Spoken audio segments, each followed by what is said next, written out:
అందరికీ శనార్థి ఎట్లుండ్రు మా ఇంట్లో సండే స్పెషల్ మటన్ మెంతం కూర. ఇక సండే అంటే నాన్ వెజ్ అయితే ఉండాలి కదా. కూర లేకపోతే అది సండే లెక్కనే ఉండదు. ఇట్లా ఎంతమందికి అనిపిస్తుందో నాకైతే కామెంట్ చేయండ్రి. ఇక మనం వీడియోలకైతే పోదాము. ఇప్పుడు నేనైతే ఒక కుక్కర్ తీసుకొని అందులో 5 పావుల నూనె పోసుకున్నా. ఈ నాన్ వెజ్ కూరలలో నూనె కారం ఎక్కువ ఉంటేనే మంచిగా ఉంటుంది. ఇప్పుడైతే నేను నూనె పోసేసుకున్నాక ఇప్పుడు సన్నగా కోసుకున్న ఉల్లిగడ్డలు వేసుకోవాలి. ఉల్లిగడ్డలు వేసుకొని మంచిగా కలుపుకోవాలి.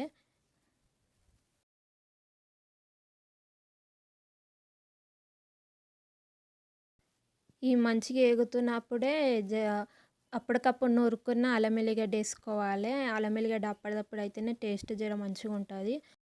ఇంట్లోనే ఇప్పుడు మనం ఒక చెంచా అంతా పసుపు వేసుకొని మంచిగా కలిపేసుకోవాలి. ఇది జర బాగా వేగాలి, అంటే గోల్డెన్ బ్రౌన్ కలర్ రావాలి, మంచిగా వేగిపోవాలి. ఉల్లిగడ్డలు మంచిగా ఏగుతూనే కూర టేస్ట్ అనేది మంచిగా వస్తుంది.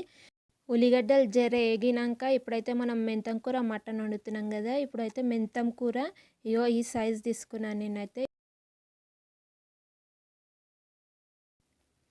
ఉల్లిగడ్డలు అయితే మంచిగా ఏగుతున్నాయి కదా. ఇప్పుడు ఏగుతున్నప్పుడు మెంతం కూర నేను చూపించిన కదా, అంత కట్ట మెంతం మంచిగా కడుక్కొని దీంట్లో వేసేసుకొని ఇది కూడా మంచిగా గోల్డెన్ బ్రౌన్ కలర్ రావాలి. అన్నీ కలిపి గోల్డెన్ బ్రౌన్ కలర్ వస్తే మంచి కూర మంచి టేస్ట్ ఉంటుంది, చేదు కూడా ఉండదు. పచ్చిగా ఉంటే మాత్రం చేదు ఉంటుంది. ఇది మంచిగా కలుపుకొని గోల్డెన్ బ్రౌన్ కలర్ వచ్చేదాకా మనం పెట్టేసుకోవాలి. ఇగోండి చూసినా మంచి కలర్ అయితే వచ్చింది. నూనె మొత్తం మంచిగా పైకి తేలుతుంది. ఇక ఇప్పుడైతే నేను అర్ధ కిలో మటన్ తీసుకొని అందులో వేసేసుకొని మంచిగా కలుపుకోవాలి. ఉల్లిగడ్డలు అవన్నీ మొత్తం మటన్కి మంచిగా పట్టేటట్టు కలుపుకోవాలి. మటన్లో నీళ్ళని పోయేదాకా మనం వదిలేసేయాలి. ఇప్పుడు మటన్లో నీళ్ళని పోయినాయి కదా. నీళ్ళని పోయినాక మంచిగా ఒకసారి కలిపేసుకోవాలి మనము. ఇప్పుడు ఇందులోనైతే మనము 3 చెంచాల కారం వేసుకోవాలి. 3 చెంచాల కారము అర్ధ కిలో మటన్కి 3 చెంచాల కారం వేస్తున్నా. ఎందుకంటే ఇలా మసాలా అయ్యా కాబట్టి 3 చెంచాల కారం అయితే వేసుకున్నా. 3 చెంచాల కారం వేసుకున్నాక ఇప్పుడు ఇందులోనే 2 చెంచాల ఉప్పు వేసుకోవాలి. 2 చెంచాలు అయితే కరెక్ట్గా సరిపోతుంది.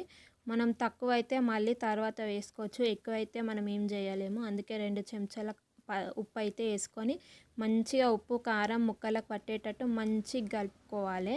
మంచిగా జర్ర వేగినాక ఒక 3 మీడియం సైజ్ టమాటాలు అయితే వేసుకోవాలి. టమాటాలు వేసుకొని మంచిగా కలుపుకోవాలి.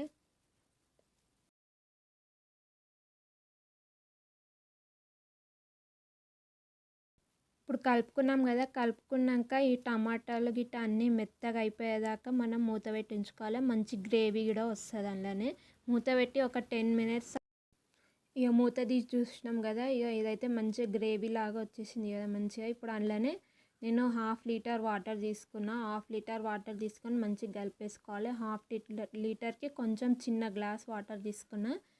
ఇవైతే మనకు కరెక్ట్గా సరిపోతాయి. లాస్ట్లోనైతే మంచి కొత్తిమీర కొంచెం చుంచుకొని కర్రీలో వేసేసుకోవాలి మనము. ఇప్పుడైతే మనం కుక్కర్ మూత పెట్టేసుకొని, ఇప్పుడు ఇది మటన్ కదా, మటన్కి మనం 8 విజిల్స్ అయితే మంచిగా సరిపోతుంది. 8 విజిల్స్ పెట్టుకున్నాక తీసేసి చూసుకుందాము ఎట్లా వచ్చిందో కర్రీ.